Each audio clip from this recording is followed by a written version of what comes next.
Bonjour à toutes et à tous et bienvenue dans ce nouvel épisode de l'expatriation sans filtre. Je suis Karine, coach en expatriation et aujourd'hui on poursuit notre série sur la vie professionnelle à l'étranger. Alors, après avoir exploré les différentes options pour travailler à l'étranger selon votre profil, on va aujourd'hui entrer dans quelque chose de plus concret, de plus terrain, à savoir comment adapter votre CV et surtout apprendre à vous vendre à l'étranger. Et bah oui, les codes ne sont pas du tout les mêmes en France que dans les autres pays du monde. Soyons honnêtes, même si vous êtes compétent, motivé, qualifié, ça va pas forcément suffire. À l'étranger, il va aussi falloir jouer avec les codes du pays, comprendre ce que les recruteurs attendent de vous et parfois réapprendre à se présenter. Vu que parfois, même en France, on a du mal à savoir ce que les recruteurs veulent de nous, vous imaginez bien qu'à l'étranger, c'est une étape supplémentaire. Alors, pourquoi est-ce qu'un CV classique, entre guillemets, ne fonctionne pas nécessairement à l'étranger ? Il faut savoir que votre CV français, celui qui fait 2 pages maximum bien rempli avec votre formation détaillée depuis le bac notamment, vos références disponibles sur demande si l'employeur les nécessite et vos expériences listées dans l'ordre chronologique, ça vous pouvez oublier. Majoritairement parlant bien sûr. Chaque pays a vraiment ses codes culturels de recrutement et ce qui est perçu comme étant professionnel en France peut paraître soit trop rigide, par exemple comme aux États-Unis, trop long comme en Allemagne, vous connaissez les Allemands, droit au but, trop impersonnel comme au Royaume-Uni, vous savez, la méthode anglo-saxonne c'est mettre un petit peu plus de soi, un petit peu plus de savoir-être que de savoir-faire. Ou être trop formel comme au Canada anglophone par exemple. Dans certains pays, un CV trop chargé peut aussi être mal vu parce qu'on va valoriser plutôt l'efficacité visuelle et le storytelling plutôt que de charger la mule et dire voilà tout ce que je sais faire. C'est vrai qu'en France, il faut qu'on rentre dans des cases, qu'on ait telle ou telle capacité ou compétence, mais à l'étranger, ça va pas forcément être le cas. Donc on va voir un petit peu comment ça se passe. Alors, comment adapter son CV selon le pays avec quelques exemples. Je vais vous donner ici quelques règles générales par grande zone culturelle mondiale à adapter bien sûr à votre secteur, votre expérience, enfin bref, en fonction de votre profil à vous. Alors, si on s'intéresse pour commencer à l'Amérique du Nord, à savoir États-Unis et Canada anglophone. Je précise Canada anglophone parce que bien sûr, si vous postulez pour un poste qui est au Québec et qui est donc francophone, vous n'allez pas envoyer votre CV en anglais, sauf si c'est spécifiquement demandé. Donc pour l'Amérique du Nord, on va faire des CV qui font en moyenne 1 page maximum. Le terme résumé en anglais veut bien dire ce qu'il veut dire puisque c'est un terme emprunté au français. C'est vraiment un résumé de votre vie, de votre expérience professionnelle. Ensuite, on va privilégier un format plutôt simple, clair, sans photo pour des questions de discrimination. Mettre en avant aussi les résultats et pas nécessairement les missions que vous avez effectuées, plutôt dire j'ai généré tel % de chiffre d'affaires ou j'ai dirigé une équipe de tant de personnes plutôt que j'ai fait ci, j'ai fait ça, sans dire si ça a apporté de vrais résultats. Ils sont très orientés résultats en Amérique du Nord. Et utiliser un ton qui est plutôt dynamique et qui va valoriser ce qu'on appelle les soft skills. Alors normalement en français on utilise aussi ce terme de soft skill, mais qu'est-ce que ça veut dire concrètement ? Eh bien ce n'est pas les compétences pures et dures professionnelles, ça va être plutôt les compétences de savoir-être ou ce que l'on a appris tout au cours de notre vie hors parcours professionnel. Par exemple, est-ce qu'on est empathique ? Est-ce qu'on a un bon relationnel avec les collègues ou avec autrui en général ? C'est ce genre de choses. Ensuite, si je vous donne l'exemple du Royaume-Uni, qu'est-ce qu'on va attendre au Royaume-Uni ? On va attendre un CV qui fait 1 à 2 pages maximum, donc sur ça on rejoint un peu la France. La photo n'est pas obligatoire, elle est même souvent déconseillée, pareil pour une question de discrimination. Mentionnez uniquement vos projets concrets, vos réussites mesurables. On est toujours dans le système anglo-saxon, ça se rejoint. Et on veut un anglais clair, concis, sans jargon RH, c'est-à-dire pas avec des mots compliqués, quelque chose que tout le monde peut comprendre et qui soit précis et clair. Maintenant, attaquons-nous à ce qui est l'Allemagne, la Suisse, l'Autriche, même si c'est peut-être une destination moins prisée, mais avec tout ce côté un petit peu germanique, germanophone. Là, on veut un CV qui est plus structuré, clair, avec photo cette fois-ci. On est de retour sur le continent européen. On peut inclure une lettre de motivation sérieuse et c'est même fortement conseillé. Un ordre chronologique inversé, donc vous commencez de votre expérience la plus récente vers la plus ancienne, comme en France. Et on va accorder de l'importance au diplôme et du sérieux qui est perçu à travers votre CV et votre lettre de motivation. Donc c'est vraiment la méthode germanique, carrée, efficace, claire et sérieux. Vraiment, on veut que vous rentriez bien dans le moule. Si on s'attaque maintenant à l'Australie et la Nouvelle-Zélande, puisqu'ils vont avoir un système sensiblement similaire, le ton va être plus détendu. Ça reste l'Océanie, donc forcément c'est un peu plus chill, mais professionnel. On ne parle pas non plus à notre pote. Il faut inclure des références qui sont réelles, donc des contacts de personnes avec qui vous avez travaillé et qui peuvent attester de votre sérieux, de vos compétences, de votre savoir-faire, de votre savoir-être aussi, et mettez bien leurs coordonnées. Sinon, vous allez passer à la trappe. Ils aiment bien pouvoir décrocher le téléphone ou envoyer un email et contacter directement la personne de référence pour avoir des avis sur la personne que vous êtes. Et on veut aussi un langage qui est direct et positif. On n'est pas là pour faire pleurer dans les chaumières. On veut quelque chose de clair, de concis à l'anglo-saxonne et toujours dans le positif, là aussi à l'anglo-saxonne. Pour tout ce qui est des pays francophones, dans leur globalité, alors on peut penser à la Belgique, au Québec, même à des pays d'Afrique de l'Ouest, ils vont être plus proches du modèle français, donc on va demander un CV de style français mais qui va être plus court, donc on va plutôt faire une page que deux qu'on peut faire parfois en France. Pas trop de détails sur les études, limite on s'en fout un peu de vos études, ce qui importe c'est votre expérience professionnelle, sauf si vous débutez tout juste dans la vie, bien sûr c'est important de mettre vos études puisque c'est votre expérience la plus récente. On va donc se concentrer au maximum sur les compétences et valoriser les expériences internationales, surtout si vous partez dans un pays en Afrique ou au Québec. On aime bien savoir si vous avez de l'expérience de l'étranger, notamment parce que vous arrivez vous-même d'un pays étranger en fait. Donc ils veulent savoir si vous êtes capable de vous adapter à une culture, comment vous vous y adaptez, est-ce que vous le vivez bien. Bref, voilà, toutes les expériences internationales seront encore plus valorisées. Alors, c'est bien gentil de faire son CV, on l'envoie, mais il y a toujours cette fameuse lettre de motivation ou le petit mail d'accompagnement, et donc il va falloir se vendre.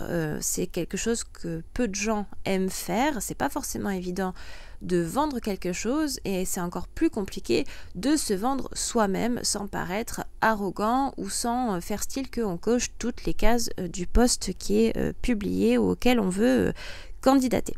Donc au-delà du CV, qu'est-ce qu'on va pouvoir faire pour convaincre en fait l'employeur qu'on est une personne qui va apporter de la valeur à son entreprise?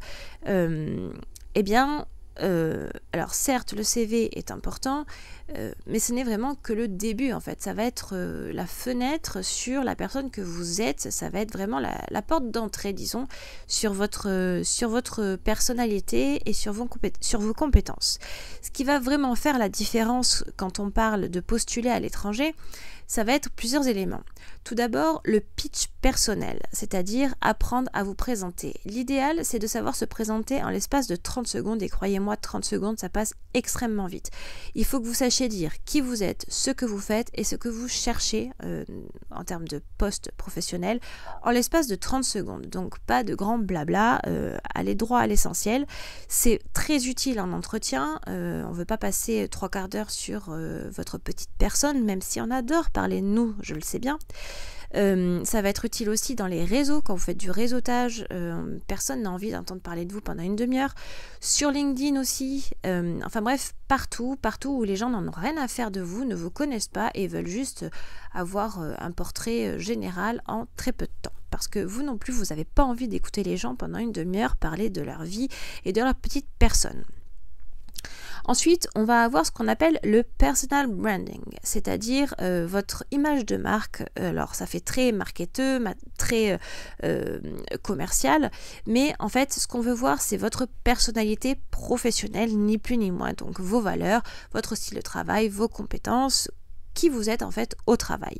Alors, ça va passer par plusieurs choses. Votre bio sur LinkedIn, par exemple, souvent, il y a beaucoup de recruteurs qui vont vous demander votre profil LinkedIn. C'est s'il est bien rempli, faites en sorte qu'il le soit d'ailleurs, qu'il soit bien rempli, que ce soit un vrai CV.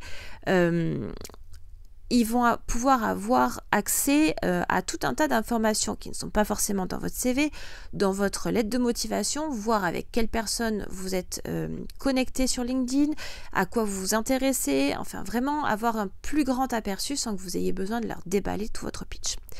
Votre manière de répondre aux questions également va jouer un rôle. Alors là, je n'ai pas de recette magique non plus à vous enseigner en la matière. Simplement, il faut apprendre à être clair, concis et efficace. Idéalement, vous êtes du tac au tac et puis vous répondez pas à côté. Vous essayez vraiment de répondre à la question telle qu'on vous le demande. Ce qui pêche beaucoup, surtout dans les pays latins dont nous faisons partie, c'est qu'on aime beaucoup parler, enrober les choses et on n'est pas forcément habitué à aller droit au but. Moi la première, vous l'aurez remarqué aussi bien dans mes podcasts que lorsqu'on échange en personne ou même pendant mon accompagnement, vous verrez que j'ai tendance à blablater. Pourquoi ? Parce qu'on aime ça, c'est comme ça, c'est un petit peu dans notre sang, dans notre culture. Alors après, on le fait plus ou moins en fonction de notre personnalité, de notre éducation. Peut-être que les femmes auront plus tendance à parler que les hommes. Le stress aussi peut favoriser le fait de trop blablater. Bref, autant de choses qu'il faut absolument essayer de maîtriser et de contrôler, de travailler pour aller vraiment droit au but. Croyez-moi, après 20 ans, je suis encore à essayer de maîtriser la question et clairement, je n'y arrive pas très bien. Et puis donc ça passe, ce personal branding, par aussi des exemples concrets de ce que vous avez fait dans le milieu professionnel.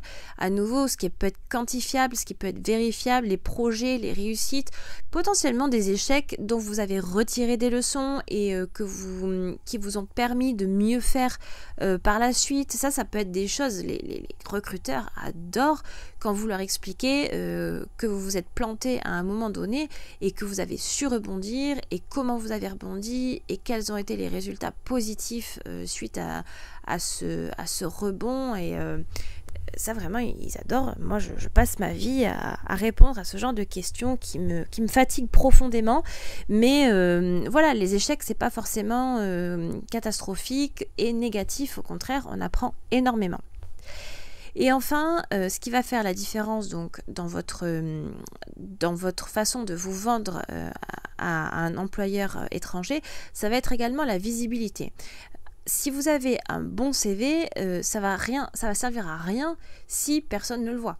De la même manière que mon podcast, il sert à rien si je vous annonce pas qu'il y a un nouvel épisode qui est sorti. Donc il faut rester vraiment actif sur LinkedIn. LinkedIn est une plateforme que j'aime beaucoup parce que c'est vraiment un réseau social professionnel. Participez aussi à des groupes.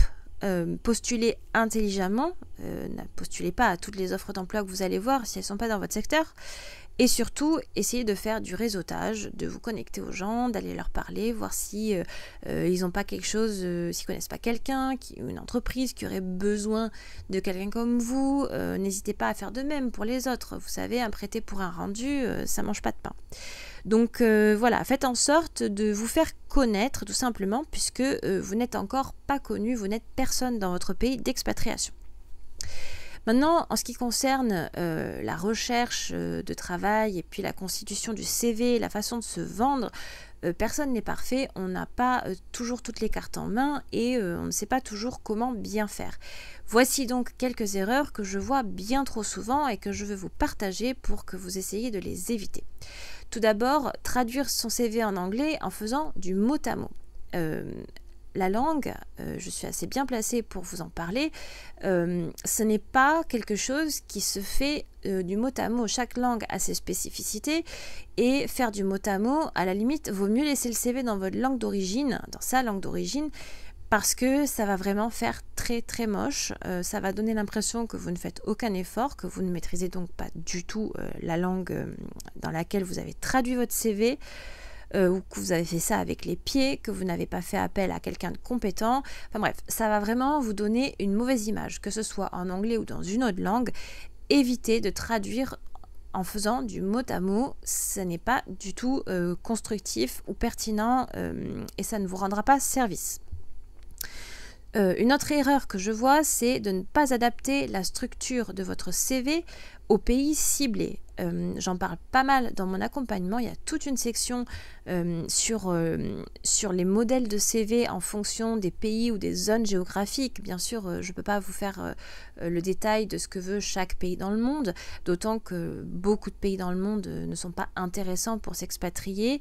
Mais si on parle de certaines régions du monde, comme on l'a fait dans cet épisode de podcast, vous voyez bien que chaque région va avoir une préférence pour un type de CV, une structure, un format, une photo ou pas, le genre d'information qu'on veut trouver sur le CV. Donc si vous gardez un CV franco-français, que vous ne faites que le traduire et que vous l'envoyez à n'importe quel autre pays, y a des gars qui vont trouver ça complètement lunaire, de la même façon que vous, si vous receviez un CV qui est d'origine, je sais pas, sud-américaine par exemple, ça ressemblera pas du tout à un CV français et vous direz mon Dieu, c'est quoi ce torchon? Eh bien parce que pour eux ce sera parlant, mais pas pour nous. Eh bien dites-vous que la même chose est vraie dans l'autre sens. De même, une autre erreur, c'est utiliser trop de jargon, je vous le disais, utiliser trop de mots techniques, de mots compliqués ou voire des abréviations, et à plus forte raison des abréviations franco-françaises. Alors ça peut éventuellement passer dans les pays francophones, mais abréger ce qui est abrégeable, tel que, je ne sais pas, les mois de l'année ou les jours de la semaine éventuellement, ou certains mots que vous savez internationaux, mais n'utilisez pas des mots ultra compliqués, sauf si vous êtes dans un secteur extrêmement spécifique et qui au contraire nécessite que vous montriez que vous savez, que vous connaissez le jargon du métier, mais ça ne sert à rien d'utiliser des termes que vous savez qui seront incompréhensibles ou voire mal compris dans un autre pays et qui sont connus en France mais pas forcément à l'étranger. Une autre erreur à ne pas faire, c'est de négliger l'accroche. Votre CV doit avoir un objectif clair, de préférence un intitulé de poste ou votre spécialisation à vous.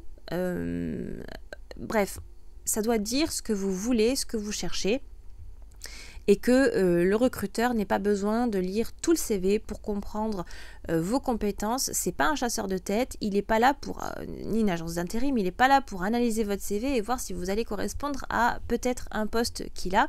Non, il faut que votre CV indique directement ce que vous recherchez, comme ça il passe ou il passe pas, il saura quoi faire avec. Et une dernière erreur que je vois aussi trop souvent, c'est de ne pas expliquer vos expériences internationales. Il faut donner un peu plus de contexte, dire notamment si jamais vous avez eu une expérience à l'étranger par le passé, une ou plusieurs d'ailleurs, mentionnez bien le lieu, mentionnez bien les dates et expliquez si cette expérience a un lien avec peut-être la finalité d'un projet que vous avez mené. Je prends l'exemple de si vous étiez étudiant, que vous êtes parti en Erasmus ou même dans un pays étranger hors Erasmus pour finir vos études, pour obtenir un certain diplôme qui était pertinent avec vos études et qui visait un certain métier, un certain poste par la suite, ça au moins ça va expliquer votre logique, votre raisonnement et que vous vous êtes donné les moyens d'aller chercher ce que vous souhaitiez obtenir et de faire le nécessaire pour l'obtenir. Donc ça, c'est important. Expliquer si contexte il y a. Peut-être que vous avez juste envie de trouver un poste à l'étranger, comme c'était mon cas, et que vous êtes parti parce que c'était votre rêve et que vous kiffez de vivre à l'étranger, d'être immergé dans un environnement international, multiculturel. Mais ça aussi, ça constitue un contexte en soi.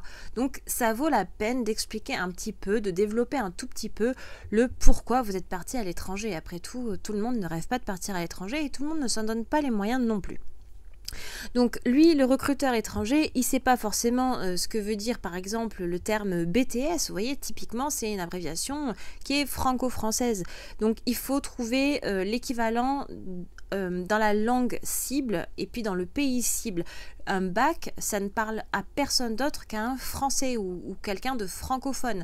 De la même manière que GCSE, qui est un terme du Royaume-Uni, ne parle absolument pas à un Français. C'est pour vous donner un exemple sur ce qui pourrait poser problème et mettre un frein au recruteur quand il va lire votre CV et il ne va pas du tout savoir de quoi vous parlez.